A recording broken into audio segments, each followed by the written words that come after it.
Hello, everyone, and welcome to another episode of the Wise Decision Maker Show, where we help you make the wisest and most profitable decisions. What I'd like to talk about today is the dangers of mental health challenges for startup founders. Now, when you think about startup founders, you probably think about glorious people, if you're not a startup founder yourself, glorious people making bajillions of dollars from their startups. Well, many startup founders are actually not making bajillions of dollars, but even those who are often in a situation of mental health challenges. And I remember working for as a consultant and a coach for a startup that was valued over $1 billion, $1.4 billion. Its founder had a lot of challenges in terms of mental health, burnout, stress, anxiety issues. And of course, most startup founders are running organizations that are quite a bit smaller than this. I started up my own consulting, coaching, and training company called Disaster Avoidance Experts 3 years ago. It has 6 people right now. So I'm a startup founder in that regard. And it's not making a bajillion dollars. So that most startup founders are in my position. And I work as a coach and a consultant for many startups. So I understand the kind of challenges, mental health challenges that folks experience who are startup founders. And they don't get nearly enough support and acknowledgement for these mental health challenges that are really needed. They really need the support, but they don't really get it. And it's sad. And the causes of these mental health challenges. So let's talk about the causes and then the way to address this. The causes of these mental health challenges come from really long work weeks. I mean, when I started my organization, I was doing 70, 80 hours a day easily, just starting it up. And I've moved closer to work-life balance. I work more in the 40-ish, 50-ish hour range right now per week.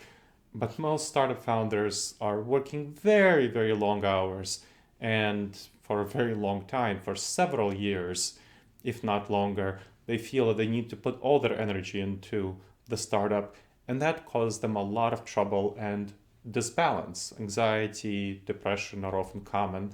They have to make many decisions. And making many decisions causes anxiety, fatigue, depression, anger, frustration, uncertainty, really negative feelings. They're under a lot of emotional pressure. They're doing a lot of emotional labor. They're supporting their people who are in the startup. They're trying to convince investors to invest into the startup. They're trying to convince employees to work for pretty low wages where their wages are made up of stocks in the startup. So percentages in the startup, that's not the shares.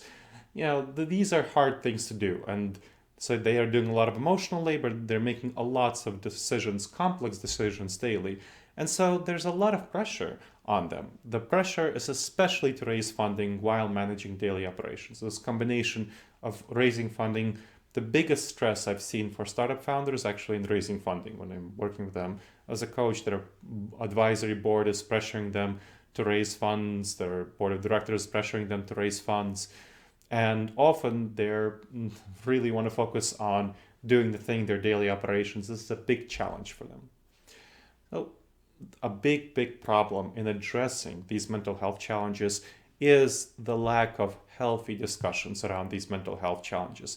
There's a stigma in entrepreneurial circles and investor circles around startup founders talking about mental health. I mean, you mentioned mental health to an investor for a startup founder, and you mention it to an angel investor or mid-stage investor, and they will tend to back away from that startup founder because the investment that they make is into the startup founder as much as the idea of the startup, and they don't feel that they should invest into someone who has mental health challenges. That is a very bad idea. Of course, very bad preconception. It prevents startup founders from talking about their mental health challenges and getting the support they need. And of course, fellow entrepreneurs are also kind of have stigma toward other startup founders who have mental health challenges. And this is a big problem. Now, you sometimes hear it kind of implicitly referenced in a conversation about founder burnout, for startup founder burnout, or work-life balance, but it's not really directly addressed mental health challenges, anxiety, depression, all of these sorts of things. Things that you can certainly address through various interventions by yourself, but it's great if you get professional help, therapists, psychiatrists, so psychiatric medication therapy for these sorts of issues. Now, to address these mental health challenges, so talk about discussing them, you want to model transparency about mental illness. So I'll model my transparency. I have an anxiety adjustment disorder that I gained as a result of putting in so much time and effort into starting up my organization. I felt a lot of anxiety, a lot of stress, a lot of pressure, and it contributed to me developing an anxiety adjustment disorder. And that has to do with me feeling anxiety, and the way it's manifests as very strong physical fatigue. So I went to a therapist, got some therapeutic help. I also take psychiatric medications daily, so that's been really helpful. So you want to model transparency around mental illness. If you do not currently suffer from mental illness, which is wonderful, you should encourage others to talk about it on the team, on the team within the startup. If you're an investor in a startup, you should talk to them and tell them it's okay to talk about this. Totally fine. If you are a board member, if you're influencing a startup in some way, model transparency. And then learn how to support troubled colleagues. You don't need to be a therapist or a psychiatrist to learn skills for how to support folks with mental health challenges. There are easy tips, easy tools, easy techniques that you can use to address these. And there's a blog that's going to be in the show notes that you can use to address these challenges. So it talks about much more with these details. And then fight the stigma around mental illness, but making it modeling transparency, and talk about the stigma. Say, hey, there's a stigma, just like I'm talking about right now, and it's a bad thing, it's a problem. Here's why it's a problem. People don't talk about this, then they burn out, then the whole startup crashes. And I've been actually seen that. And once I participated in a situation where I, as a coach, encouraged the startup founder to talk about his mental illness, his anxiety as a result of the board pressuring him to fundraise, and he was getting more and more anxious and frustrated and depressed as a result of this. But he didn't want to reveal this to the board because he thought that the board would move away from him, would either seek to have him removed, fire him or something like that.